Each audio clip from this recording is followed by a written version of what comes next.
If the characters from SpongeBob SquarePants had a basketball team, this is what the starting five would look like. Just two quick things before we get into this. First off, I'm not trying to cheat this out. I got a full 10-man roster plus coaching staff. Number two, we're out here trying to win, so cuts are going to have to be made. Get over it. Starting off at the point guard position, it 100,000% needs to be Sandy Cheeks, and any other answer is wrong. Not only is she probably the most athletic on the show, but she's also definitely the smartest. If you don't have her at the point guard spot, you're either 4 years old or you just hate women. Just say that. This right here is your 99 overall on 2K, like prime Russell Westbrook with a better jumper. At the 2-guard spot, I got Mr. Krabs, and I know what you're thinking. Oh, that guy probably runs a 10-second 40-yard dash. I have him at the 2-guard spot because first off, he was in the Navy, he's Navy tough, but also look at the clamps. And on the offensive side of the ball, all he sees is green. He's just a walking bucket. And the thing about Mr. K is that you know he wants it out there because he really came out the trenches. At the small forward, give me the Flying Dutchman. Not only is he one of the league's highest flyers, but he could just move through screens like they're not even there. That lucky sock gives him plus 10 vertical. Now, King Neptune is the first half of the scariest big man duo in league history. I mean, this dude could shoot lightning out of a stick. Like, you're really going to tell me you're going to sit here and box out King Neptune? Like, that doesn't happen. And with Larry Lobster by his side, the other team is not grabbing a single rebound. It's going to look like Wilt Chamberlain numbers. These guys right here with Sandy running the point is the new Lob City. I don't want to hear it. Now, the backup point guard spot belongs to Doodle Bob. This is like the menace. This is Pat Bev. He's just going to erase any assignment he gets put on. Now, the backup 2-guard, I got Prime Barnacle Boy. This dude is an absolute sniper. You could just see it. This is just Kyle Korver in a Speedo. Now, the small forward for the bench has got to be Man Ray. Just look how built this dude is. This guy's a lockdown wing. Hall of Fame intimidator for sure. We're now up to the backup bigs, and this is where I have the Tattletale Strangler. This dude's just a flagrant foul waiting to happen. The reason I put him here is to be our enforcer, so if someone starts picking on Sandy, like, they gotta catch these hands from Tattletale Strangler. And at the 5, I have Mrs. Puff, who I feel like is very underrated. Like, when she's upset, she's very dominant. She can also inflate herself, which is great for grabbing rebounds. I mean, no one's gonna want to stay in that paint. The head coach has got to be SpongeBob himself. I mean, he gets very motivational when he's passionate about something. This is a good pick. And his assistant on the bench has got to be Patrick. I mean, you can't really split up the duo. We're also going to put Karen on the coaching staff. She'd be great for, like, analytics as a computer. And last but not least, we have our strength and conditioning coach, Mr. Squidward himself. I mean, the players aren't going to like him, but they're going to be in the best shape of their lives, so I can't imagine we don't go 82-0. Now, it was just yesterday when I showed you guys my SpongeBob SquarePants starting 5 for basketball, and I'm not gonna lie, after I posted this video, I was real proud of myself, because I did my homework. We made an 82-0 team. That's how you do it. But even after you guys witnessed the creation of the greatest basketball team to ever grace this earth, y'all still had the audacity to tell me that I'm wrong. Y'all just wander into the comment section acting like I didn't do the work to make this team great. I know what I'm doing, and I'm very upset with these comments. According to you guys, like 6 different people got snubbed, so I'm going to go through every single one of them and tell you why you're wrong.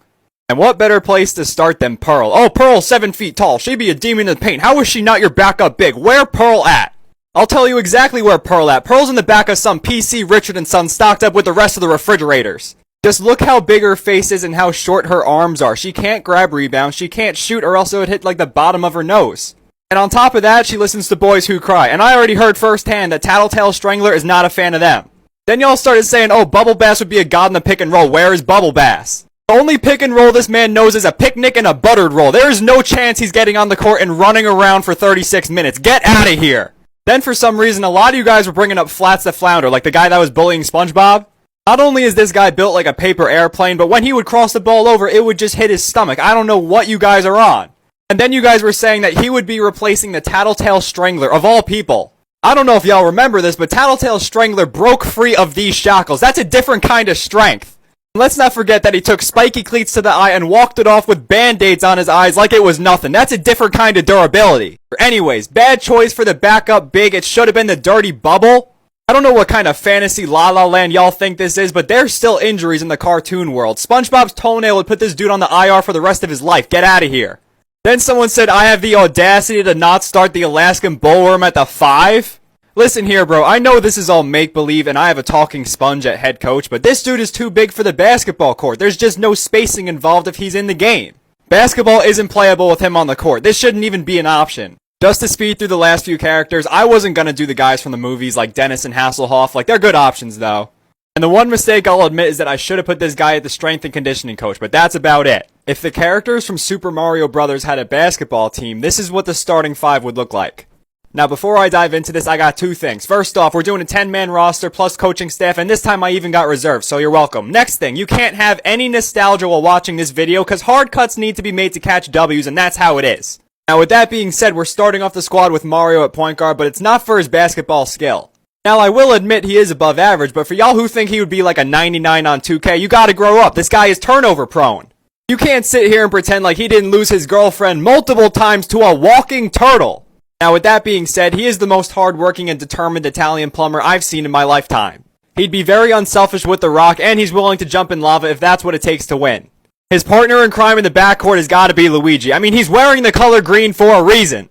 The chemistry between him and Mario is insane, and they would both drop you off in work boots. Now, at the small forward position, we got the MVP. It's the Italian Kevin Durant. This guy's just an absolute menace. He shoots over everyone, and he just has no regard for human life. At my 4, I have Funky Kong, and the only thing you gotta know about him is that he wears jorts. This man is on demon timing. And holding it down in the middle, we had to put Bowser. We're gonna pretend like chemistry's not a thing, because otherwise this lineup would be pretty boring. But yeah, I think it's safe to say that no one wants to box out Bowser. I think that's impossible. Now, coming off my bench at point guard, I have Yoshi, and I was actually about to start him till I realized that I still valued my life, and I didn't want to get harassed. Not only is he the fastest player on the court, but he could jump really high, and he could just stick out his tongue to steal the ball. I mean, he's really the total package. Only problem is that he's not really a leader, so I guess, he's pure skill, not as much the mindset, but we'll take him 6th man of the year. The backup 2 is Bowser Jr., and he's just a real pest on defense. It's good to have a guy like this. He's also super athletic, so great dunker. Now, the backup 3 is PD Piranha, and for all y'all that played Mario Super Sluggers, you know the deal. He's just a god at everything. He's a great on-ball defender with that wingspan of his, and he has unlimited range. He just shoots it out his mouth. Waluigi is the only reason he's not starting. He'd start on almost any other team. Now, the backup 4 is Wiggler, but he's kind of like useless when he's happy, so we're going to just keep him like fuming the entire game. He's very tall for a 4, kind of like a Dirk Nowitzki, Kristaps Porzingis type situation. And at the backup 5, I have Dry Bowser. He probably should be starting. But rumor has it that he's made out of the bones of opponents trying to go into the paint. So, that's a scary picture. Now, the first reserve has got to be Wario. He's kind of like our Udonis Haslem. Like, he's not willing to run up and down all that much. But if someone touches Waluigi, you got to catch these paws. Another reserve is definitely Toad. He's just a great locker room presence. Plus, when he goes into the game, he could launch people off his head. And I'm also going to throw Peach in there. She's a very underrated athlete. Just wasn't enough to crack the rotation.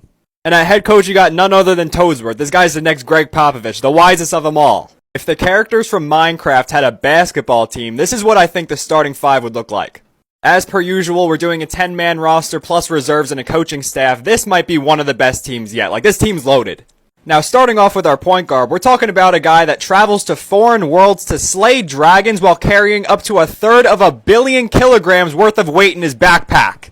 Then he could wake up the next day and tame wild animals, build an entire city from scratch. If he's not your point guard, I don't know who is. You're just not going to find anyone with a deeper bag than Steve, and he could really carry a nursing home to an NBA championship if he wanted to, so he'll be just fine with these guys. Now, teaming up with Steve in the backcourt, I got the skeleton shooter, and I know that this isn't like a very flashy pick, but have you ever seen a time where this dude missed? Like, unless you can actually block his shot, it's going in the basket, like count the 3 points, so elite floor spacer right here. Starting at small forward, I have the Wither. He's just going to be a lockdown defender. This guy's just going to light up any screens that are set against him, and you can't really box him out either. On the offensive side of the ball, he's definitely a good rim runner, but he also has 6 eyes, so very underrated playmaker. Now, if you were to take Kevin Durant, but you gave him Hall of Fame quick first step and a bottle of lotion, that's the Enderman right there. Not only can he shoot over everyone, but he's lightning fast, and he's also a chase down artist, so that's my starting power forward. And the last member of the front court for me is the Iron Golem. He's just a vacuum when it comes to rebounds. He's also Steve's personal bodyguard, so if anyone were to dare to touch him, you're getting tossed 50 meters. Now, coming off the bench at point guard, it's gotta be Baby Zombie, and you can't tell me otherwise. This guy's just so quick and hard to, contain. He's super fast, and he'll just maneuver around everyone. This guy's gotta be on the team. The 2 guard off the bench for me is the Cave Spider. He's also pretty fast, but he's here for his handles. Look how many arms he's got. This is like your Jamal Crawford type player. Now, the backup 3 is the Blaze, and you can already see it. He's just smoking hot all the time. Great 3-level scorer for sure. My backup 4 is the Magma Cube, and if you don't agree with this, you obviously didn't look at the scouting report. This dude has hops. He could jump out the gym while still being built like an absolute mammoth. He needs playing time. And my backup center is the Ghast, who's a really solid stretch big. We have a plethora of shooters on this team. It's honestly built pretty well. Now, it's unfortunate that the Creeper couldn't really crack a spot on the team, but he'd be a power forward, and the other two were just godly. He's kinda slow, but I mean, he can also, like, blow up, so that's good for team fights if we need him. We also got the Pillager off the reserves, just another shooter. You could always use another.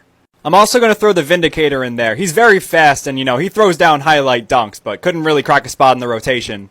Calling the shots as head coach is the Witch. I know Magic is outlawed in the NBA, but he could, like, poison the other team before we start. It's alright. And our assistant coach is the Evoker, which same deal as the Witch. Good with Magic. I also got the Ravager as the team bus, and I got the Ender Dragon as the team plane. I mean, he's a little big to play basketball, but he could definitely bring us around. If the characters from Cars had a basketball team, this is what the starting 5 would look like.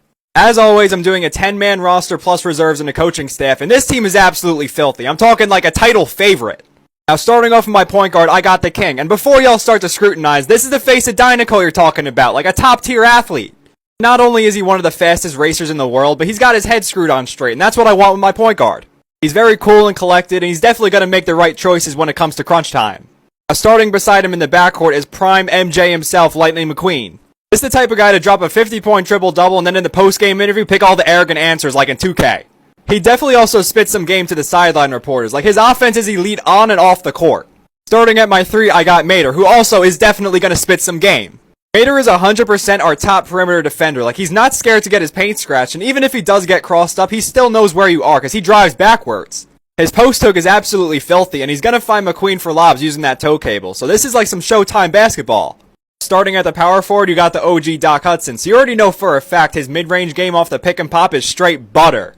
Now, he's not someone who's gonna be very intimidating in the paint, but his footwork in the post is, like, completely unmatched. Now, for y'all who already thought we were going 82-0, what happens now when you add Frank? Like, we have to be a title lock. He's the definition of an OP 2K character. Like, if you make someone 7 feet tall with 99 speed, there's Frank. Now, for y'all who needed a reminder, this is someone who could keep up with one of the fastest racers on this planet. He could guard 1 through 5 as one of the biggest players in the game. You just have to call him what it is, and it's an MVP frontrunner. He's like that. And coming off the bench at point guard, you have Guido. I mean, what else do you want? Y'all just might as well, like, keep scrolling, because the game is over. You just gotta call him what he is. 6th man of the year, Hall of Famer, walking bucket, case closed. Now, my shooting guard off the bench is Chick Hicks, and this is like if we need, like, to ruffle some feathers, like, pick up a technical foul, something like that. We got the Menace. Backup small forward is Ramon, who's pretty much just J.R. Smith. Very smooth game.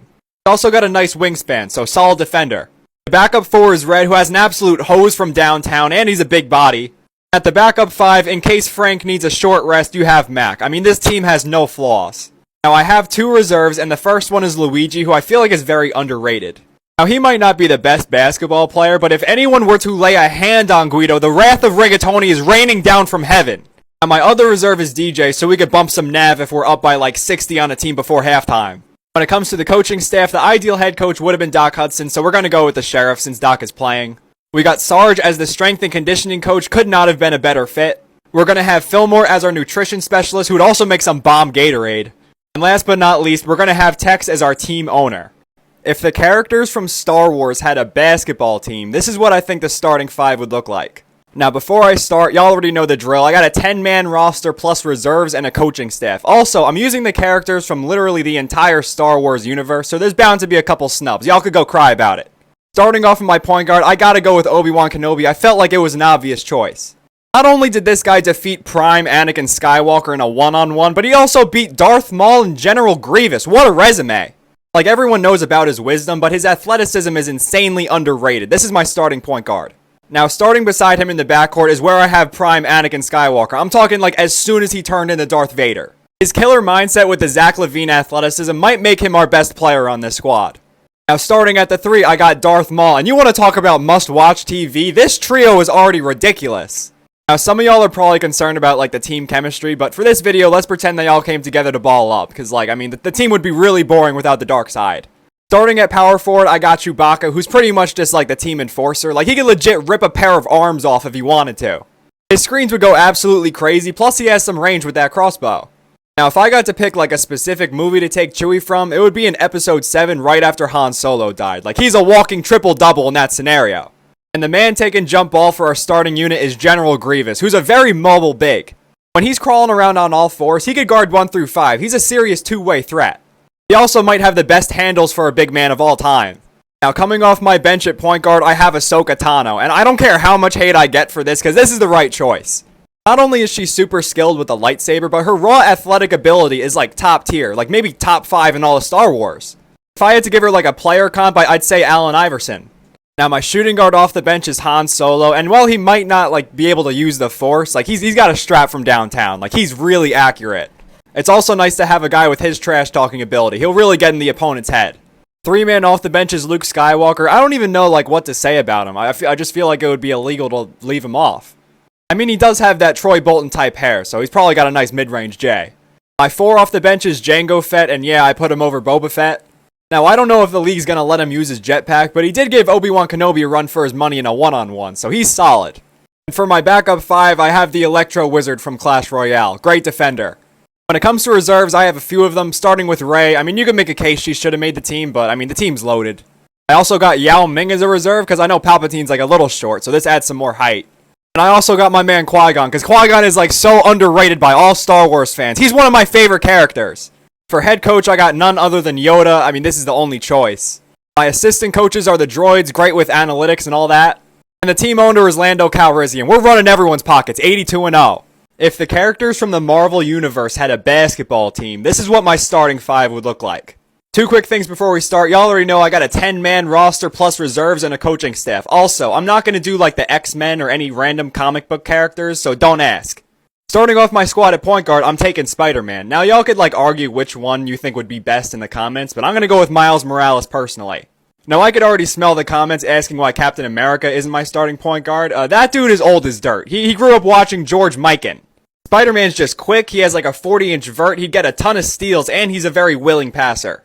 Now, starting at my 2 guard, I have Black Panther, and I could totally see him putting up like 35, 8, and 7 a night. He's also a clamp on the defensive end with how quick and athletic he is, so this is probably the team's MVP candidate.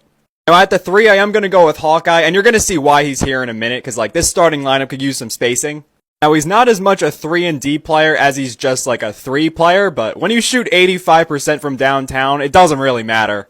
Like, I don't think this man has ever missed an open shot in his life. Like, unless you actually tip the ball, it's going in the basket. Starting at my power forward, this is where I have the Hulk, and you want to talk about a lob threat. This man is like Zion Williamson if he decided to go on a cut. And the man taking jump ball for our starters is Thanos. I mean, he can make half the other team disappear. Now, for the sake of this video, we are ignoring chemistry, because like this big man duo might be better than Tim Duncan and David Robinson. Now, my point guard off the bench is Black Widow. You could just tell she has the ball on a string. Like, she's cold. And just like Spider-Man, she's a two-way player. She's probably starting on any other basketball team. For my 2-man off the bench, I'm going with Loki, and this whole backup squad is just like insane on defense. Not only is he very deceptive, but he's also a great trash talker, so a good person to have off the bench. Now, my backup small forward is Ant-Man, and I know a lot of you guys are going to tell me he should be like the center, but I think of this guy as like a 1-through-5 defender. Like, he could shrink if he needs to guard a point guard and get bigger if he needs to guard a center, so I think the 3's a solid spot. Now, my backup 4 is the God of Thunder himself, and he probably would have been a starter if we didn't need more spacing, but he's fine off the bench. My backup 5 is Groot. I mean, who's going to want to run into a screen set by a tree? Now, this team does have some reserves, and I'm starting off with Sean from Shang-Chi. I mean, if you didn't see this movie, first off, it's really good, but this guy's an athletic god. Super underrated pick, but he deserves to be here. I also got Prime Bucky, so like the evil version of the Winter Soldier. This man was an absolute unit. Now, my head coach for the squad is Doctor Strange. I mean, he could see into the future, so I think he'd be a solid coach. Assistant coach is Captain America, so y'all already know the boys are going to have that jab step down pat. I got Star-Lord as like the cool assistant coach, so like the one that all the players like. For my GM, I got Nick Fury, and I got the world's greatest owner in Tony Stark. I mean, this team is 82-0. Who's beating us? So after I posted my video last night about my Marvel basketball team, I read a few comments, and I realized I needed to address something. If you watch the video, you're aware that I did select Spider-Man as my starting point guard. And out of the 4 guys who played Spider-Man, I happened to pick Miles Morales. Now, trust me, I'm fully aware that the cards are stacked against me, because I had a 25% chance of picking the Spider-Man that was properly seasoned, and I did so. But what I want y'all to realize by the end of this video is that I had no other choice. I really had a 100% chance of taking Miles Morales, because he's the best point guard here. Let's go through all these other characters, and I'll tell you why they're just not going to make the team over Miles. Starting off with Tobey Maguire, he looks like TJ McConnell if he decided to go pro in Clash Royale instead of basketball. Out of the 4 characters, he just looks the least athletic, and that's not necessarily a bad thing, but I don't want him on my basketball team. And I'll say the same exact thing about Tom Holland. If you're going to take him over like Andrew Garfield or Miles Morales, I don't see why. I'd love a detailed explanation if y'all have Tom Holland as your point guard. So if we're being realistic, the only other option you have besides Miles is Andrew Garfield. And a lot of y'all were upset I didn't pick this guy, because he did have a cool basketball scene in the movie. But y'all must have not seen this movie in a minute, because even though the scene does look cool, he has no basketball skill whatsoever. If you actually watch the film, you're going to realize he has no idea what he's doing. Look at what he does when he goes up for a dunk. Starts off with a travel, he takes like 8 steps, then decks the kid, he's out for an offensive foul, and whatever happens after doesn't even matter, because he's getting called back for a travel. Plus, what was that jump for him? So unless you want the starting point guard to get ejected every game, that leaves us with Miles Morales, and I'll tell you why I think he's the best choice. It's clear as day that no other Spider-Man has any basketball experience, and Miles does. You see him hold it. He gave a solid chest pass to his friend while he was walking to school. Like, y'all could see it here. He caught the ball, good reaction time, then a solid fundamental chest pass on the way back. And if that wasn't a good enough hint for you, they literally sell his basketball shoes on StockX for like $1,000. What other hint do you want? It's just clear as day that Miles is much more of a hooper than all the other Spider-Mans. Plus, I mean, he can turn invisible, which the other guys can't do. So if we're being completely honest, if you don't pick Miles Morales out of the 4, that's the racially motivated thing to do. Not picking him. It would be utterly disrespectful to leave this man off the team. Y'all act like I don't think about this stuff all day. I literally spend hours thinking about these videos for you guys, just for you to come on here while you're sitting on the toilet and tell me that I'm wrong. You know how mad that makes me? I'm just out here trying to put out some entertaining content for the TikTok basketball community, but apparently I shouldn't. I really shouldn't. Miles Morales is my starting point guard whether he's black, white, or green. End of story. If for some reason the characters from Clash Royale had a basketball team, this is what the starting 5 would look like. Now before I get into this, y'all already know the deal. We got a 10-man roster plus reserves and a coaching staff. Also, since this is Clash Royale, we're not doing like spells or towers or any of that nonsense. Starting off with the point guard of the squad, I needed a maestro to orchestrate the offense, and who better than the Ice Wizard? Not only does he have ice running in his veins during clutch moments, but the game is just very slow to him, like he's very methodical. With 10 seconds left on the clock, you just trust this guy to make the right play. He's like a mix of Doctor Strange and Damian Lillard. Now the other half to this backcourt is a magic archer, and this is just the straight shooter for the Wizard to kick out to. He doesn't quite match the range of like the Princess, but his defensive upside and quick release really makes up for it. Now, the Hog Rider is only here for 2 words, and that's transition offense. For some reason, Clash Royale characters in general are really slow, so this guy's going to get us out on the fast break and score those easy ones. Now, he's not a great shooter, but the vertical makes him a serious lob threat, so the Wizard will find him. Now, starting at the power forward, I have one of the game's best stretch 4s, the Inferno Dragon. You want to talk about someone heating up quick? This guy's like a fire-breathing Klay Thompson with wings. And starting at the 5, I had to put the Mega Knight. I mean, it's very rare that you find that combination of size and leaping ability. Now, he does probably need to take off those gloves to dribble the ball, but his player comp is 1,000% a healthy Zion Williamson. Now, running our point off the bench, we got the league leader in steals, the Bandit. The Ice Wizard's not crazy fast, so it's nice to have a point guard that could definitely push the pace for us. And beside her in the backcourt is where I put the Princess, and she's a threat as soon as she passes half court. The only problem is that she's kinda short and not a great defender, but when you shoot a 70% clip from 3, it doesn't really matter. Now the backup 3-man is the Executioner, and this is like your PJ Tucker, like a 3-and-D specialist. If the team ever needs more spacing, just take out the Hog Rider and plug him right in, that's perfect. Now the backup 4 is the Valkyrie, and I wanted her for her defense since like the Inferno Dragon's mainly an offensive player. But don't get it twisted, like she's got a dirty post spin too, she's a 2-way threat. And I felt like it would be a sin if I didn't have the P.E.K.K.A. at the 5, because like within 5 feet of the basket, just count the 2 points. It's already on the board. Not very mobile or athletic, but it doesn't matter when you're that big. Like the paint's just gonna turn into a slaughterhouse. Starting off the reserves, I have the Lumberjack. I mean, this guy's just a walking Red Bull. You could always use that kind of energy on the squad. If it wasn't for the Hog Rider, he'd probably crack the rotation. The next reserve is the Royal Ghost. I'm not a huge fan of his motor, but like no defender could keep track of him. And my last reserve is Nikola Vucevic. And finally, we have the coaching staff. The head coach has got to be the king, that's just obvious. And the team medic is the battle healer. If the characters from Toy Story had a basketball team, this is what my starting 5 would look like. As always, we're doing a 10-man roster plus reserves and a coaching staff, and for this one, we're not going to include humans, so no Andy, no Big Al, they'd be a little too OP. Starting off with my point guard, I have Jesse, who is easily the most athletic character. Y'all could argue to a brick wall about this one. Now, for y'all who are going to tell me I snubbed Woody, that man's ego is way too big to play point guard. Jesse is easily the better fit. Alongside the red-headed assassin in the backcourt, I have Buzz Lightyear, who's the vocal leader of the team. He shows up to work every day, does what he needs to do, and goes right home. No complaining, just a great role model. Now, starting at small forward, I have Woody, but kind of reluctantly, to be honest. Listen, like, the talent is there, we all know, but he'd rather be with Little Bo Peep than the team, which kind of hurts. There's just no hiding that he can drop triple doubles on any given night, and he shoots 50, 40, 90s. So, I mean, you gotta have him starting. Hopefully Buzz can iron him out. If he could get rid of his ego, this team turns into a god squad. Now, starting at my 4, I have Lotso. And Lotso's been through it, you could tell. This fluffy purple teddy bear is the reincarnation of Bill Laimbeer. There's no hiding it. Like, forget about points and rebounds. This man averages 14 right hooks and 10 uppercuts every game. He might be the dirtiest player in the league. Starting at my 5, I have Zerg himself, who's just like a paint presence, but also has range from deep. The best comparison for him would be like an Anthony Davis minus the boo-boos. Now, coming off the bench at point guard, I have Bullseye, who's probably the fastest character in Toy Story. Now, I'm not exactly sure what the basketball IQ of a horse would be like, but he has the speed of John Wall, so he's on the team. Definitely an A+ slasher. Now, my backup 2 is Chuckles, and if it wasn't for Buzz Lightyear, he would have the starting spot. Chuckles has been through it, just like Lotso.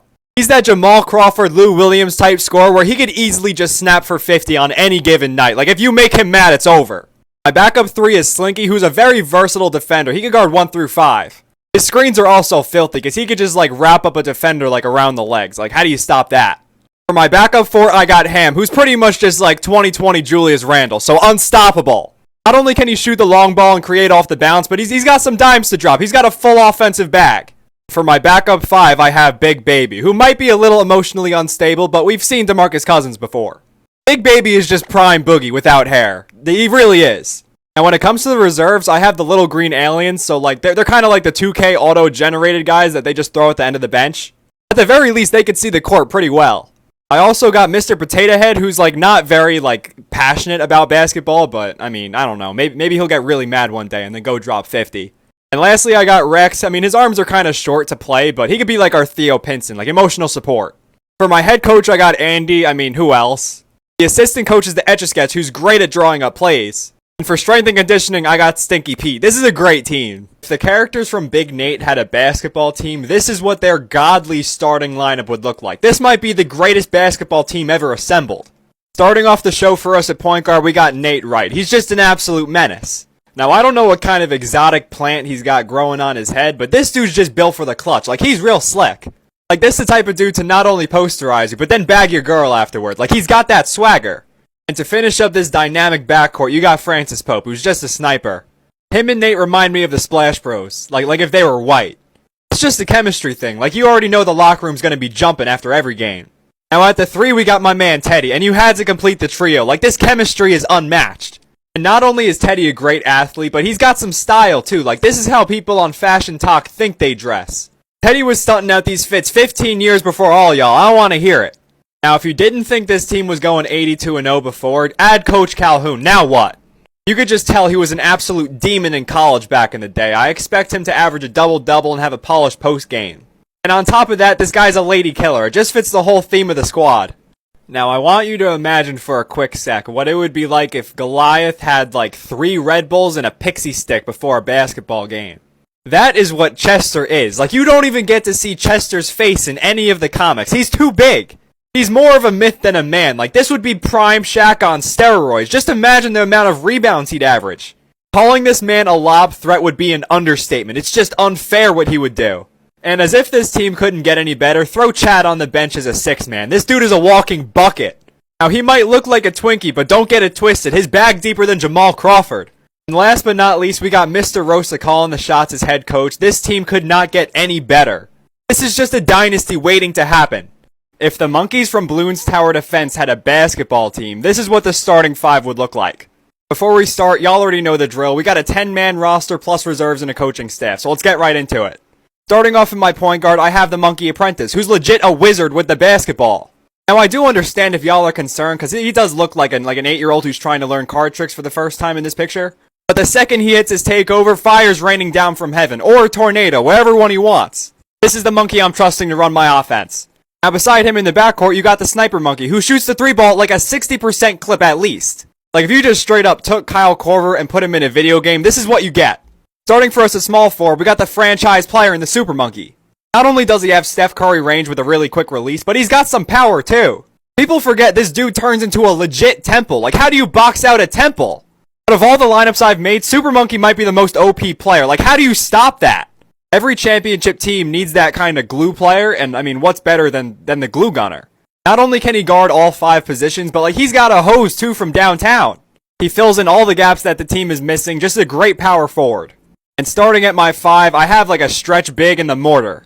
Now all the monkeys are technically like the same size, so we're going based on like attributes, so the mortar's a big.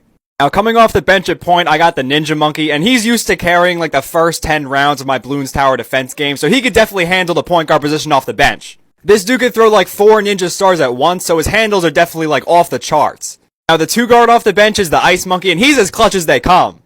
You probably wouldn't expect that much out of him, but he's got like some swagger, he's like that. You could pretty much lock him in for like a cool 18-5 off the bench every night. Now the backup small forward, I have the boomerang monkey, and I'm thinking like if he were to miss a shot, it would just come right back to him. So that's like a lot of offensive rebounds right there. Now it might be like a little tough to pass and shoot straight, but like I couldn't really snub this guy, so he's gonna play the backup 3. My backup 4 is a Dartling gunner, who's just like a straight shooter. He is like a volume guy, so like once the game goes on, then like his target like locks on, then he can't miss. Now my center off the bench is actually the Monkey Buccaneer, and I know he's not like a big guy, like we don't really have any big guys, but at least he's got some attitude. Now granted, he's not gonna have his pirate ship with him, but like if he were to get in like a fight with the other big, like he's gonna get his doubloons worth. I could just tell by the look of him, he's like an instigator. Now when it comes to the reserves, I have 2 of them, starting off with the Alchemist, who like just makes spells, so he could like kinda like poison the other team before we start.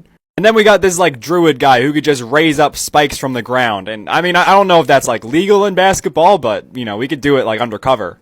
I'm gonna put the OG Dart Monkey as our head coach.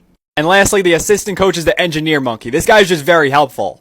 This is part 1 to my new series, Basketball Battles. And today we have the characters of Little Bill versus the characters of Max and Ruby. Let's check out the lineups. Running the point for the Little Bill squad, we have Little Bill himself. He's young and he'd probably be a bit sloppy, but he definitely has a nice handle. At the 2, we got his friend Andrew. Andrew is a sniper. Call that haircut the parting of the Red Sea. At the small forward position, we got Bobby.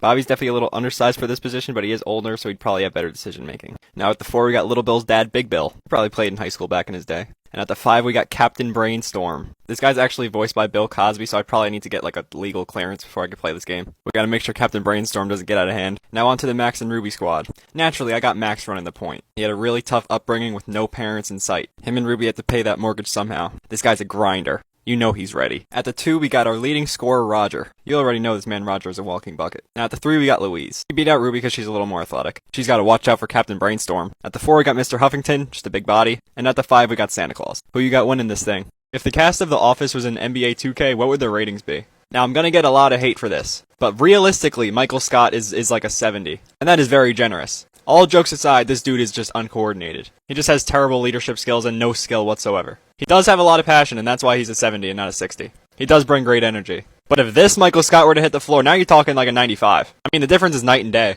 Moving on to Dwight, I mean, it's Dwayne Wade in the flesh. I genuinely can't see a difference. And in terms of trash talk, he's on Larry Bird's level. Now again, he's not the most skilled guy, but the fire is there. 88 overall for Dwight. Jim is probably the most naturally athletic character on the show. On top of that, he has a pretty polished jumper. He just lacks the fire. He's just not as motivated as Michael or Dwight. That being said, he's still a 94 easy. Now, Pam's not a natural basketball player, but when she gets into it, she's pretty competitive. We'll give her an 83, she'd hold her own out there. This is like the Kwame Brown of the show. He was a highly prioritized draft pick, but just didn't pull through. No passion for the game. Stanley's a 60 on a good day. If MJ and LeBron had a baby, you get Kevin. Easy 99. See, that's the one thing a lot of guys don't know about Kobe, is that he's had that killer mentality years before he was ever in the league. I remember I first met Kobe in '96, back when I was flipping burgers at Don's. Back then, I was in my burger flipping prime. I must have been 22, 23 years old. I was the man in that establishment, until this little 17, 18-year-old kid walks in. I remember it vividly because I was working the register at the time, so I took his little job application, gave it to my manager. Of course, he approved it, so now I have a new co-worker by the name of Kobe Bryant. And with just my luck, it was my duty to show this kid the ropes. So I taught him how to do the grill, the cash register, how to clean up. And once we were all done with that, I asked him if he had any questions. And the one thing he did was he pointed over to the Employee of the Month bulletin board and said, "How do I get on there?" And as someone who is a 13-time Don's Employee of the Month, I told him, "Kid, you don't have to worry about it. You're never going to be there. That spot's reserved for me." But Kobe was having none of that. He responded with, "Oh, we'll see about that." Then he absolutely domed me with a pepper shaker and sprinted out of the establishment. I wake up the next morning with a colossal sized bruise on my head. I get in my car, head over to Don's. Don's, but when I pull into the parking lot, I realize it's painted differently. This kid painted the building, trimmed the hedges, waxed the floor, and power washed the sidewalk all in one night. So as you could probably imagine, I was fuming walking into work that morning. I already saw my manager with his arm around Kobe's shoulder. I knew it was war. In the 3 weeks following that event, I provided the best service I ever had in my entire life. I even ran out to Raymore and Flanagan to get new chairs to replace the stools over at Don's. I was color coding juice boxes, making origami figures out of napkins, but Kobe just kept on matching me. So when the time came to announce the employee of the month, our manager pulled us both aside and said that it was a tie. So me and Kobe both looked at each other like, no, I don't want to share a picture on the bulletin board with you. So when we made that clear to our manager, he proposed a tiebreaker where the winner would be decided based on who can make a Big Mac the fastest. The competition was to take place the next morning at 7 a.m., so me and Kobe both went home to mentally prepare. That night, I had visions around my house that my bed sheets were lettuce, that my toothpaste was ketchup. I went to bed that night a nervous wreck as I must have set 3 different alarm clocks, but I woke up feeling very well rested. It was still pitch black outside and my alarm hadn't gone off yet, which means it wasn't morning, but when I flipped over my pillow, I felt a piece of paper. I turned on my nightlight to see what it was, and it was a message from Kobe that said, "Check your fridge, bud." So I ran over to my fridge furiously to find out that my alarm clock was sitting right next to the ketchup, and it was 10:30. I went back in my bedroom to figure out why it was still dark out, and it turns out that there were blankets hanging over my windows. I showered as fast as I could, got in my car, headed over to Don's, but by then it was too late. Kobe Bryant's picture was already on the bulletin board. It also turns out that the customer who ate Kobe's Big Mac was a scout for the Los Angeles Lakers, and the burger was so good that he pulled him out of McDonald's and took him to the gym. But what could I say? That was just Kobe, man. Oh, so you want to hear a story about Kobe, huh? I got a couple of those alright. Oh man, I remember like it was yesterday. It was December 4th, 2009. At this point in my career, I was starting to establish myself as a solid player for the Miami Heat. We were playing the Lakers at 10:30 in Staples Center that night, but I had to go to a birthday party beforehand. It was for my little nephew, and I was able to go because my brother lived in LA at the time, so I figured I'd head over there for a couple hours and still have plenty of time to get back to the arena for game time. So I went over to my brother's house, and it was real low-key. We were just hanging out on the couch. It was just close family until I heard a knock at the door.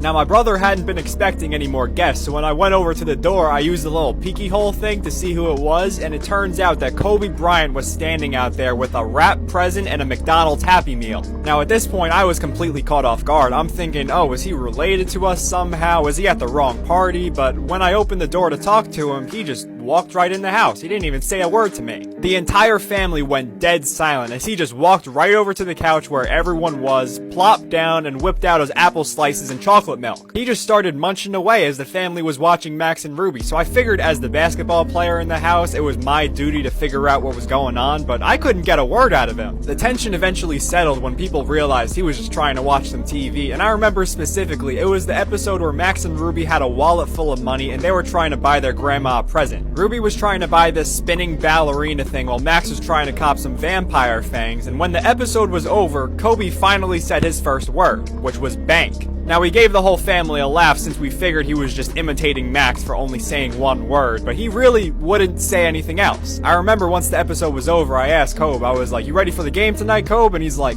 "Bank." And then he gave my little nephew his present and walked out. So I was completely spooked out for the rest of the day. I'm thinking, how did he know it was my little nephew's birthday? Why did he bring him a present? And why is he saying bank? Like, you gotta go deposit money somewhere? I know the episode was about money. A couple hours later, I get to the arena and I'm telling everyone what happened at the birthday party. And they told me that Kobe was going around saying bank to everyone to the point where the Lakers medical staff checked him for a concussion. Now it turns out he was just fine, so he started that game and had another 30-piece, but the game was an instant classic as the Lakers were coming out of a timeout with 3 seconds left, down 2. Meta World Peace was inbounding the ball, and before he told the team to break, he called out the play, which was bank. We knew the ball was going to Kobe, and our hearts collectively sank as the clock started to tick. Artest looking, gets it to Bryant. Bryant dribbling, has to put it up with the buzzer, banks it in! Oh, he banks in the 3! Of course that's what he meant, man. He called bank. I called up my brother afterwards to see what the gift was that he gave my nephew. A basketball backboard without the rim. Yeah, man, for all the young guys out there, I mean, Kobe was just the coldest dude I ever seen. I gotta tell you a story about my time in Utah back in '08. We ran into the Lakers and Kobe in the Western Conference semifinals. I specifically remember Game 2 vividly, which was on May 7th, and it all started when I had to use the bathroom. This was like maybe an hour before the game. Guys are still shooting their warm-ups, and, you know, I had to go in and do my business, and I did so. But when I came out the stall, Kobe Bryant was right there, and I was a young guy. I was kinda starstruck.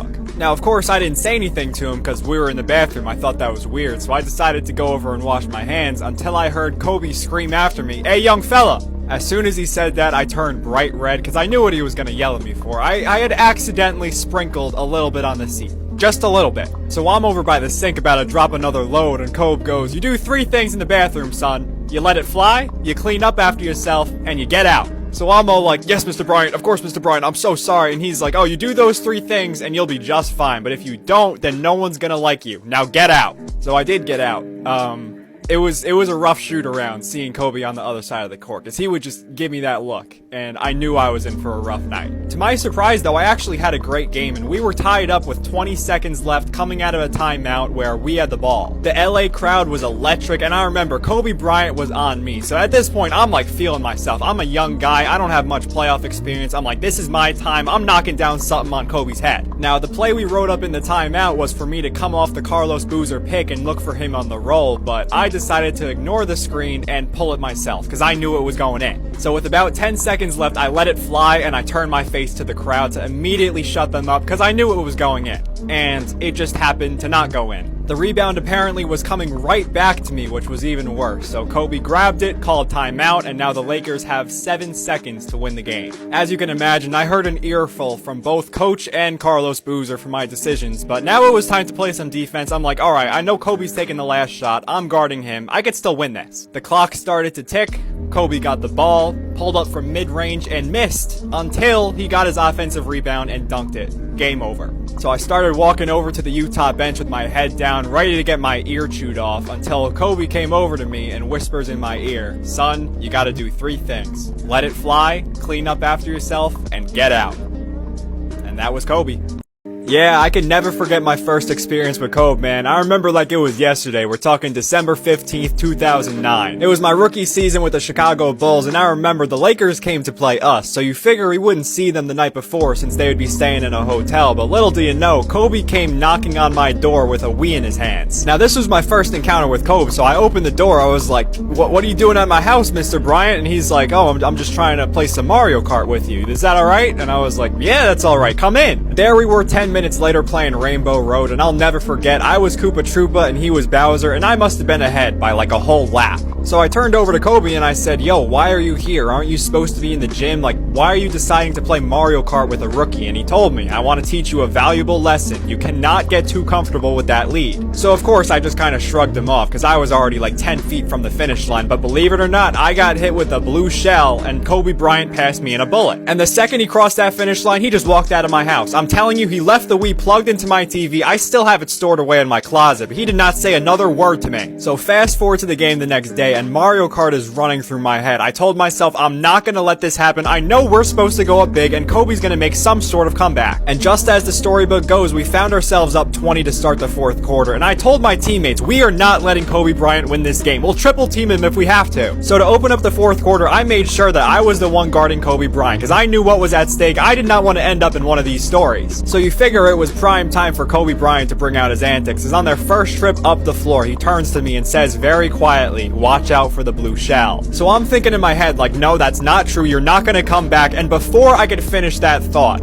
I blacked out. I opened my eyes to a white ceiling where it turns out I was in the locker room with the trainer, and he turns to me and says, "You know what happened, right?" Apparently, while I was guarding Kobe off ball, Ron Artest winded up like prime Randy Johnson and flung the basketball at my head. So instantly I was thinking, oh great, what's the score? And the trainer told me we were still up by 5, but I was not allowed to go back into the game because I was in concussion protocol. But at that point, there was nothing he was going to say that was stopping me from checking back into that game, because we were up 5, there's still a chance we could pull this out, there's only 2 minutes left. So I checked back into the game feeling like a warrior, and I looked at Kobe and told him, I was like, "You didn't expect to see me again, did you?" And I'll never forget his response. He looked at me straight in the eyes and goes, "You forgot about Bullet Bill." So now I'm scared out of my mind. I'm thinking, oh, what am I gonna get shot? But once I realized what he was talking about, my heart sank. Coach told me when I was checking into the game that I was guarding number 40, except the Lakers in 2009 did not have a number 40. It turns out that I was guarding a 50-year-old Bill Laimbeer, who Kobe just recruited the night before for this game, and I knew what he was doing. His plan fell right into place. I don't even know how it happened. All I remember is waking up in June after Kobe Bryant had not only beaten us that game, but also won Finals MVP after winning a championship. All I could say is he's different. There's no one like Kobe. How many points are you dropping in this era? I don't know. If I was playing back then, they'd accuse me of witchcraft. Cap. For Pete's sake, where in the world is that this young man JaVale finish McGee shoes? Olympic jersey? +1! Why, say, Reginald, I believe he just dunked it through the basket right on his powdered wig. This is simply splendid. Get that young This is gentleman when a Bob map on the Cousy double. was like What's a he Hall doing of now? Fame player again. Gelatin? Oh, good Skeleton. heaven. Say, this young chap's basket shot is smooth as margarine, wouldn't you say so, Theodore? Indeed, Reginald, but those dribble moves are uglier than Mary Beth. Well, I reckon that not even Mary Beth would dare wear those goofy sporting trousers without a belt. He really does look like a rodent on his way to the ball, but I must say, he's putting on a jolly good show. I wonder what he'll do next. Oh, on his cranium cap! I had to talk with the young lad earlier. He calls this one the Euro step, which I'm not a fan of. Oh my, sounds like a traitor to me. Isn't it such a splendid day for some basketball, Sir Theodore II? We really do have ideal conditions, Reginald. Look at this young chap. Oh, does he perform in theatre? Oh, filet! Oh, fish! You better cut out the food commentary, Reginald. You're making my stomach rumble. Oh, of course I am, you fat tub of lard. But look at this player go! Sweet Lord have mercy! Oh, those loyalists certainly cannot contain this man. In the name of freedom!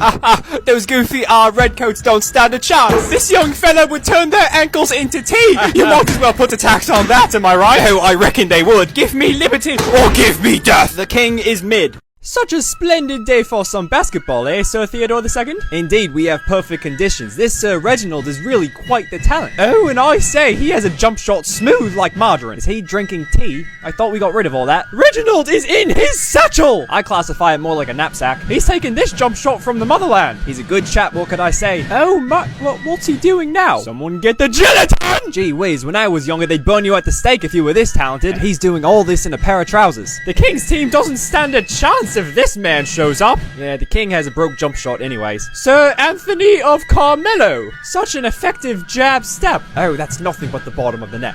Yam time! You didn't tell me this guy was a cornball. The defenders are too small, Theodore. They cannot guard him. Get that poor sapper compass on the double. This guy is amazing. That's an imported move from Europe. Oh, he is on fire now. Ever since Mary Beth left this man, he's been an absolute monster. Indubitably, his jump shot is preposterous. I mean, how many will he make? It's like the Boston 3 party. I tell you one thing, the Redcoats do not want the smoke with Reginald. What a spiffy looking jump shot. Oh, he's going deep in the knapsack for this one. It's a satchel. Get busy, Reginald! Step back to the 3-point line. How innovative. What's he doing? Why is he going further back? Oh, I'm sure he has a plan. Bombs away, Theodore! Oh, and the musket celebration. A classic. Have you ever asked yourself, I wonder how many Kevin Harts it would take to knock out an NBA player? Well, if the answer is yes, you're in the right place. This challenge, a Kevin Hart clone is going to be released every 5 seconds. So let's see how many rounds the players can take. So we'll start right here with Shaq. I mean, just looking at this picture, Shaq is like twice as tall as Kevin. Shaq could probably palm his head. He could swing him around to fight off the other Kevins. Plus, when he whips out the Shaq Fu, Kevin Hart doesn't stand a chance. Give him that icy hot special. Prime Shaq could make it to at least round 40. Now, LaMelo Ball's a great basketball player. When it comes to fighting an army of Kevin Harts, I'm not sure if he's your guy. First off, he's only like 19. And size-wise, he's much taller than Kevin, but he's not much bulkier. Kevin Hart is low-key jacked, let's not forget that. Melo's only getting to like round 3, I think. Now his dad, LeVar, is going until he falls asleep, or when he needs to pee. Give me 350 plus for the big baller. Now DA isn't the most physical guy, but I think he KG would try to bite Kevin Hart's ear off. This man is out for blood. He's not joking around, he's playing this like Call of Duty. 50 plus for KG. The NBA is really the most selfish and self-centered league out there. I'm telling you guys, I read this article earlier. It says 5 problems the NBA should solve this decade. And it's all about like small market teams not having enough leverage or players not getting the development they need for the league, like stuff like that. It just baffles me that the NBA is out here trying to solve these very like small problems that don't really affect many people, when they could be trying to figure out how Burger King sells 10 chicken nuggets for $1. Not a lot of people talk about this, but it's a serious problem. There is no chance that is chicken. You could pull up to Burger King right now and get a 20-piece chicken nuggets, or should I say deer ankles, for $2.59. In comparison, Chick-fil-A sells like half the nuggets for double the price. Burger King is doing something highly illegal. I just can't walk around with that crown on my head anymore knowing this man is doing some dirty business. Adam Silver, this is the guy you want to investigate. The real world has slightly bigger problems than your little NBA bubble. I also decided to make an extended list of problems that we should also probably address. As much as I love Jose Calderon, I don't think he'd be able to survive a fall from this height.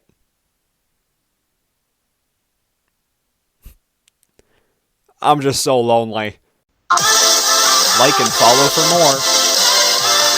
Nasby Lake.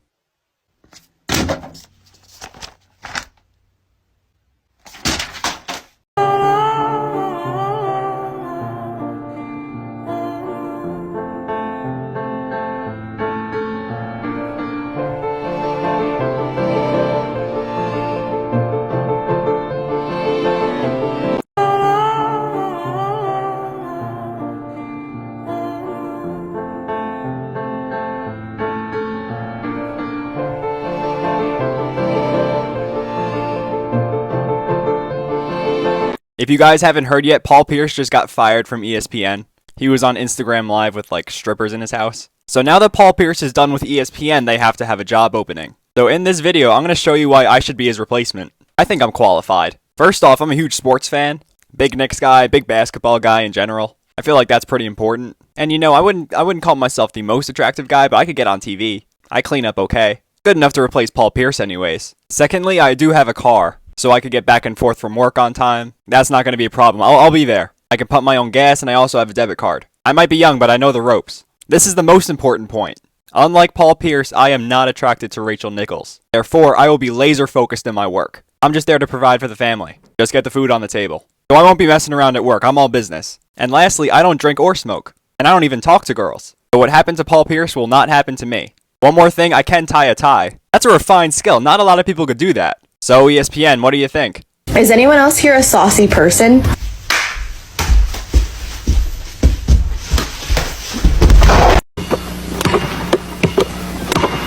You realize the speed that...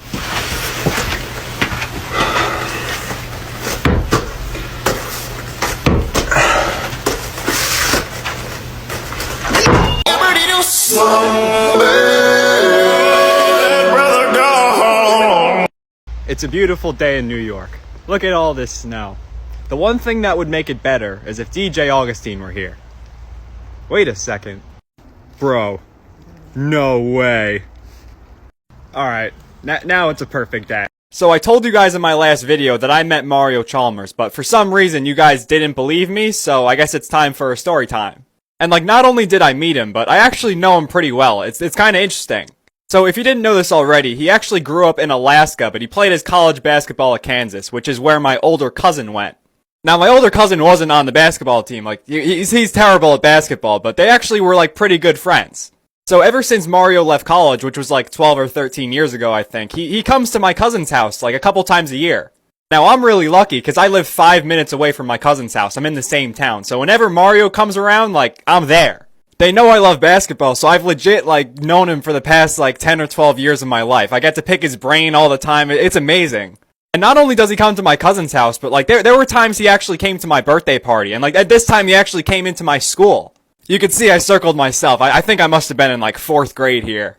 Now, to show you guys some proof, I could FaceTime him or text him, but I figured it would be better if we actually went to see him. The timing of this video is perfect. He's in town.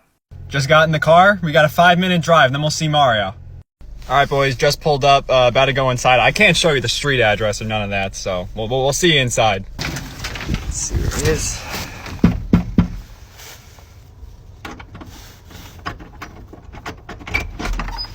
Hey, what's good, my boy? Alright, that's my cousin. I'm not gonna show you his face.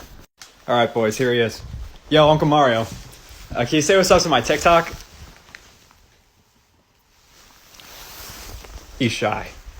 Perhaps the only downside of watching the NBA is noticing how much the players complain to the refs. True. I think this is something that can be fixed. Genius. I came up with a foolproof plan to completely eliminate any sort of flopping or whining to the refs during NBA games, so I want to see what you guys think. Listen. Now you're probably thinking, oh, let's just find the players. That's comical. That's a terrible idea.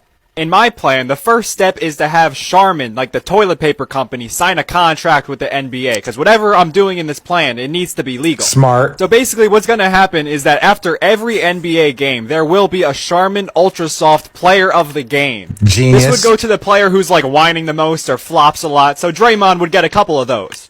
But by the end of the year, if Draymond Green has the most Charmin Ultra Soft player of the games, he'll be the Charmin Ultra Soft player of the year. Why didn't I think of this? this? So of course Dre would get his trophy, but he also has to be the spokesperson for Charmin Ultra Soft for the entire next season. I mean, it's just a thought, but I don't think we'd see anyone complain ever again. Kendrick Perkins can now pronounce this man's name 5 times fast. I know he put in the work in the offseason. He's ready to perform. Oh, also, boy. shout out Big Perk and RJ. This was all RJ's idea. Okay. Okay, so. All right. Can you do it? Can you Can do you it? do it? He didn't even have his Can you ear do in. Yeah. Let's see, I 5 times. took my earpiece out. Once I found out that RJ was pretty much this was his segment, I didn't want to listen to him, so I took my earpiece out. So I didn't really hear nothing. Okay, can to you be say honest can with you say Once Mo- I- can, once can- I heard can you it- say Moses Moody 5 times fast? That was a bet on TikTok. Let's hear it. Moses Moody, Moses Moody, Moses Moody, Moses Moody, Moses Moody, Moses Moody, Moses Moody. We got our I'm not that light-skinned. It's like Steph Curry, Klay Thompson light-skinned. I'm not that light-skinned. I hate y'all. Last night during the Hawks-Hornets play-in game, Miles Bridges got ejected in the fourth quarter and decided to throw his mouthpiece at my cousin. You can see the video right here. He's trying to wail it at the dude in the yellow hat, but just completely missed. So after the game in the post-game presser, he was very apologetic, and he later tweeted out, "Someone get me in contact with that young lady. That's unacceptable." And that's what I'm here for. So I don't know if Miles Bridges has TikTok or whatever, but like this is me and Gertrude at the last family reunion. We're second cousins, so I mean, some people call her G Money though, so you might want to just call her that. And like she doesn't have social media or anything, but she did tell me to pass on the message that if you got the new Lego Star Wars game on PlayStation, that she would like totally forgive you. She also offered like double forgiveness if you decided to get a blue controller with it, but like the PlayStation, like it can't be Xbox, like it's got to be the PlayStation one. So if you ended up getting both, like you'd be fully forgiven, like double forgiveness. Gertrude also mentioned that if you didn't get Lego Star Wars: The Skywalker Saga, then she would sue. So you could just reach out to my Instagram personally to send it over. God bless. So for y'all who noticed, I haven't been posting that much recently, and to be honest, that's because there's something else going on in my life right now that I haven't shared with you guys yet, but I'm ready to today. And I would have told you guys earlier, but I was kind of scared of the reaction that I was gonna get since I'm really young, but it happened, and I'm a father now. I have a baby boy. In the case of the kid with the goofy-looking haircut who committed various war crimes, I hereby sentence you to a life commentated by Mike Breen, Mark Jackson, and Jeff Van Gundy. This case is closed. Wait, is that it? That doesn't sound like anything. I'm free! I'm sorry for the short notice, but we're gonna have to let you go. Bang! Bang! Oh, his life sucks even more now! Oh, he deserved all of that. What a boneheaded play. He takes out his phone and goes to iMessage. I wonder who he's texting. I can assure you it isn't a woman, Jeff. That is the driest phone I ever seen, with all due respect. I tell him to play Clash Royale, but he probably sucks at that too. Agreed. Looks like he's trying to get to bed, but he's been tossing and turning for a while now. I don't know why he's tired. He hasn't done anything. And he just received a notification. What could this be? Well, we know what it can't be. Oh, you wrong for that one, Jeff. You wrong for that. Just like most of the other young men in America right now, I'm over here trying to sweat out NBA 2K my career, except there's one slight problem. Where did the Brooklyn Nets go, Ronald? How do I defend that? I'll be completely honest, I was not planning on matching up with Kevin Durant this game. Like, how is this possible? And one! Someone please tag Mike Wang. I want a full refund. Where you want me to go? Whichever way's your best way. Well, give me your best. Let me see your best.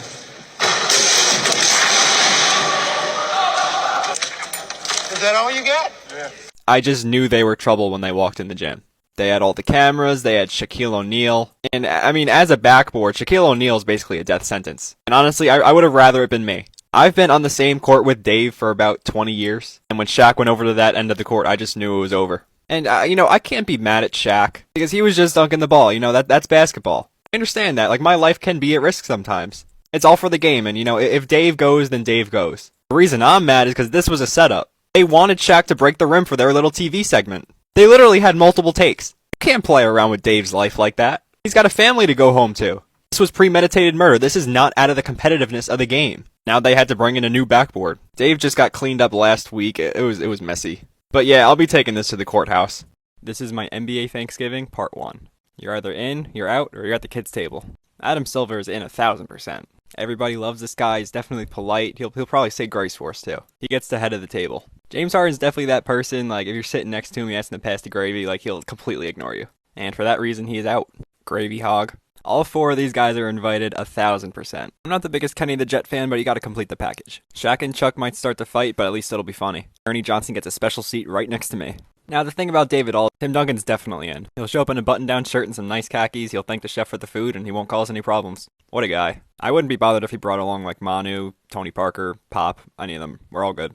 Very well-mannered. I like Zion a lot. He seems like a very polite guy, but he just hasn't proven himself yet, and that means he's going to the kids' table. We're trying to keep it like a very light-hearted dinner, so Michael Jordan is not it. I just wouldn't want him to take anything personally. I have no reason to hate Allie LaForce, but David Aldridge was much better, and for that reason, she could go chill with Zion. This is my plan for the New York Knicks to win the 2021 NBA Finals. Alright, first off in the draft, we're signing Killian Hayes, Rookie of the Year. Next, we got RJ Barrett, who's going to be dropping 18 points a game, Most Improved Player.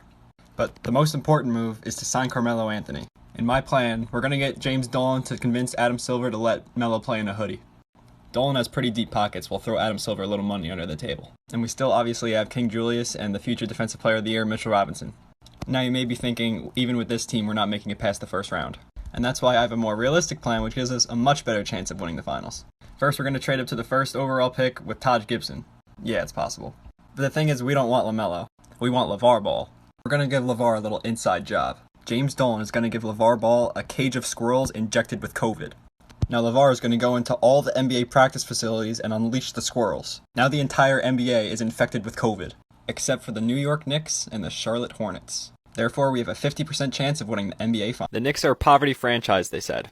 James Dolan doesn't know what he's doing, they said. The Knicks are a dumpster fire of a team, they said. We'll take a gander at this.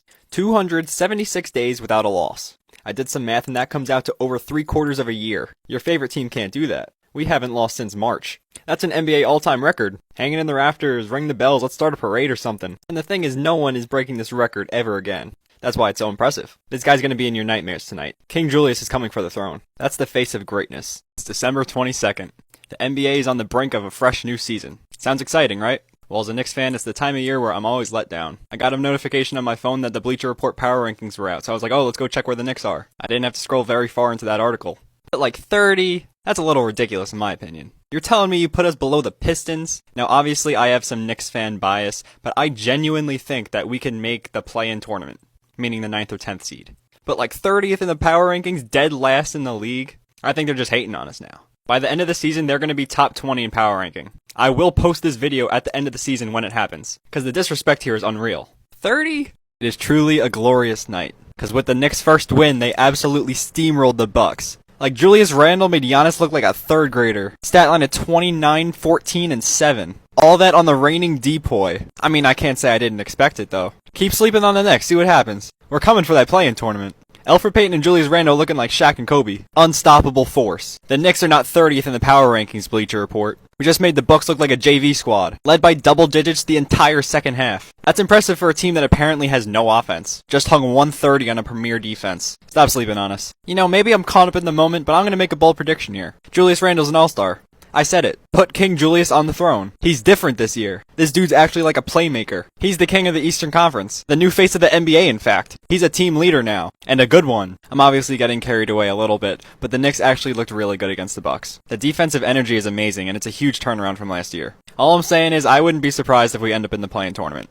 At the end of the season, they're going to be top 20 in power ranking. I will post this video at the end of the season when it happens. I deserve a lot of apologies right now, and possibly a check. Because the amount of hate I got on that video was ridiculous. People like, oh, there's no way they're better than the Pistons. They got Blake Griffin and Derrick Rose. 30 is where the Knicks belong. I know what I'm talking about. My passion is not misdirected. All the wild claims I've made about the Knicks, I've yet to say one lie. You can go through the records. We were only 6 games through the season, I posted a video like this when they were 20th, and y'all still wouldn't believe it. Can't wait for them to be a 13th seed, LOL. We got a real comedian on our hands. Can't wait for the Knicks to hang their banner for being 20th in the power rankings 7 games into the season. Insert laugh track. Best part is the Mavs fans coming at me. 3-3, happy for you, bro. As if he's showing me sympathy. And the Mavs can't be in the same sentence as the Knicks. Wait a minute. The Mavs are 20? Wow. Huh. Look at that. I don't want your sympathy. We're here to contend. New York, stand up. No disrespect to either of these guys, I love them. Now is the time for you to go say sorry in the comment section. Don't you love when you just get to prove everyone wrong over and over again? And it seems like the only people that actually supported you were just doing it for the meme, or because it was funny. But I was dead serious. Y'all don't know about Julius Randle. I called this as soon as the season started. Y'all were ignorant. Oh, the Knicks suck. Julius Randle's a pig. Where y'all at now? Come out of hiding. Give me an apology. Write me a letter. Send it in the mail. Because Julius Randle is officially an all-star. And I already know some of y'all are going to be like, oh, Sabonis got snubbed. Randle got in a cheap way. That wasn't a part of my promise. Plus, he deserves it more than Sabonis. It's okay, though. You can be cheap like that. I understand. You're just scared. Put King Julius on the throne. I'm getting his all-star jersey, by the way. Just to flex it in my videos. Y'all not ready for this. I could go through these comments all day, but just look at all this Knicks hate. They won't be top 20, worst roster in the league. What's that? 7? Wow. That's pretty good. We're only a half game back from the Celtics. Yeah, but as for the body part, the bidding will start at $20. End of the season, they're going to be top 20 in power ranking. I will post this video at the end of the season when it happens. It's like I could shed a tear right now. But I gotta keep my composure because I gotta call out these doubters. I said we'd be top 20, and everyone was clowning me. The whole season has passed us by, and the Knicks are number 7. Number 7! That means there's 23 teams under the New York Knicks. Let's go back to the start of the season and what you guys were saying to me. I did not forget. Dude, what? This is easily the worst roster in the league. Will not be top 20. Can I just say there's no shot they'll be in the play-in tournament? They are not a threat. Raptors are better. Only 6 games into the season. LOL, my boy is insane. Can't wait for them to be a 13th seed. LOL, you said the Knicks this year over the Raptors? Yeah, I did. What you gonna do about it? They said we'd be worse than the Detroit Pistons. You can barely even see them on this screen. That's how low they are. And that was straight up disrespectful because we're here to stay. And I'm going to be completely honest with you. Even I didn't expect them to be this good. Y'all can't switch up on me now. I want that same energy you had at the start of the season. Because now that the Knicks were doing good, on a more recent video I got this. I'm sorry, they're not making playoffs, and if they somehow do, they ain't getting past the first round. So for all y'all that are about to comment, Knicks are a first round exit, I don't care. I never made any playoff predictions. Do I want them to win? Yeah, of course, but like, it's still a success no matter what, so don't try to clean yourself up like that. You're not slick. Yeah, so now's the time in the video where y'all gotta go apologize in the comments. I'll be waiting. Everyone's always talking like, oh, the NBA playoffs, like, that, who would want to be in the mid-offs, bro? Like, that's so mid. Like I'd totally rather watch full episodes of 2K TV. Y'all could have fun watching a team play another team 4 times in a row. Oh, we're gonna play 10 times, but I got a 99 Julius Randle. Y'all don't have that. Like, I just so much rather play 2K. Like, you've never seen that in the mid-offs. You can't tell me. Like, oh, Vince Carter? Y'all stay safe, though. God bless. There was too much time. Yes, there was too much time. I have no words. What the heck? It was a hell of a game. Watch this. Watch this. Like 7 seconds. We should have iced it with a free throw. Yes, you should have. Bank for the win? It's comical. He had 38. I should laugh. You should. You gotta laugh. Let me hear you laugh. Good game. Okay, yeah. Hey, what time is it out there? It's 1 in the morning. Hey, really? Is it what time? It's 1 in the morning. No way.